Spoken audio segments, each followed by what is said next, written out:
Joining us now, Senator Bill Hagerty from Senate Foreign Relations and Congressman Darrell Issa from House Foreign Affairs. We welcome both of you gentlemen to the show. Thanks for joining us tonight. Senator, your reaction to the State Department warning it will not be in a position to evacuate U.S. citizens from Ukraine if Russia invades. What's your reaction to that? Liz, it takes America back to the Afghanistan debacle. They don't even know how many Americans are there. I can assure you it's far more Americans in Ukraine than were in Afghanistan. Again, we're found not prepared for this. It's going to be a very, very difficult situation. I know that the State Department has already made the call to begin to move certain people out of the embassy already. It's one of the last calls that an ambassador would do. It's going to set a new wave of concern off among the people of Ukraine, and it's going to send a pretty strong signal to Vladimir Putin as well. So to the Senator's point, Congressman, your reaction to what's going on there as the president today ignored questions about Russia and Ukraine as he returned from Camp David. But, Congressman, he has been ramping up the rhetoric. The more he ramps it up, the more he risks escalating the U.S. into war. What is your take on this? Well, first of all, Liz, he's drawn a red line in front of the Oval Office desk. There is no red line at the border of Ukraine. And that's where the problem comes. Ronald Reagan famously said peace through strength. What he didn't say, but was implied, is war through weakness. As the senator knows, having been ambassador to Japan, that reaction, all those Chinese aircraft, including one nuclear-capable aircraft, were sent to intimidate the U.S. Fleet that was there with the Japanese doing routine training.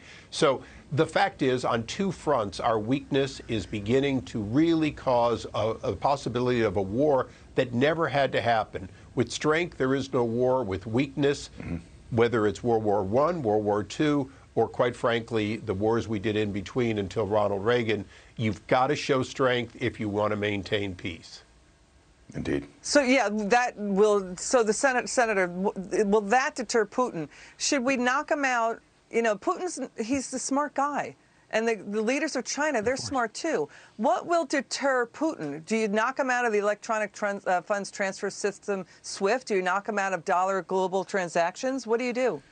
Every one of the things that you mentioned, Liz, we've got a tremendous number of tools at our disposal. We can sanction them. We should have been doing this already, though. The Biden administration, again, holds back. They send signals that I think just are very difficult for anyone to interpret other than weakness, as Congressman Issa said. If you look at what's happened at our southern border, we won't defend our own border. How do you think the Ukrainians expect us to help them defend theirs? It'd be a hard sell to the American public, I can tell you that. If you think about the entire posture of the Biden administration, it's been one of capitulation, appeasement, of weakness. We need to be speaking from strength, just like President Trump did. There's a reason that Putin never tried this type of thing when President Trump was in office, because we were talking about America first then. We were speaking through strength. And now what we've seen is a reversion back to a place even worse than the Obama administration. So Putin is reading the cards, I think, very carefully.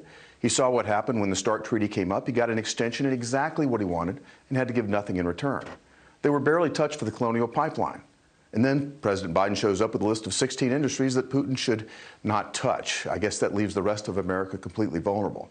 Nord Stream 2, they're mandatory congressional sanctions. This administration refuses to enforce them. And as oil prices go up, in fact, Putin's helping that happen. He's becoming richer by the day. Everything's moving his way. Why not step up and take advantage of this situation, too? Yeah. To the senator's point, there was no U.S. reprisal, Congressman, when Russia was thought to have shut down, the malefactors in Russia shut down the Colonial Pipeline, which fuels the East Coast, right? So they came in, Russia and China has been coming into our infrastructure and taking down infrastructure without firing a shot. Now, the U.S. Prime Minister Boris Johnson warns this could be a new Chechnya invading Ukraine from a Russian perspective. It'll be violent and bloody. But listen to Democrats, listen to the Secretary of State on this. Watch what they're saying. Watch this.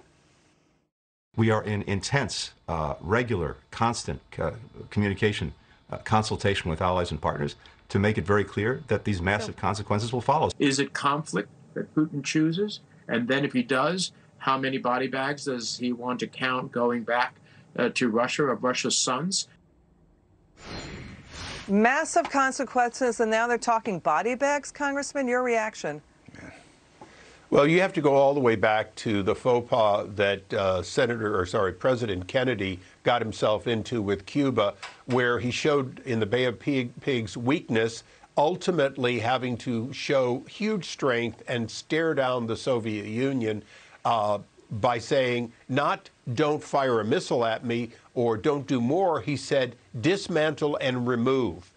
Right now, unless President Biden says dismantle and remove those troops, those ships that are intimidating Ukraine, he isn't doing the equivalent of what President Kennedy did so long ago, which is draw a line that says you must stand back, not a line that says you can have a minor incursion and I'll let it slide, which is what he said and what Putin is now acting on. Yeah, to the congressman's point, you know, Senator Cotton has made this point too, Senator, that if Vladimir Putin can get away with Ukraine, what message does that send to Xi Jinping about what he can do in Taiwan, right? What do you say, Senator?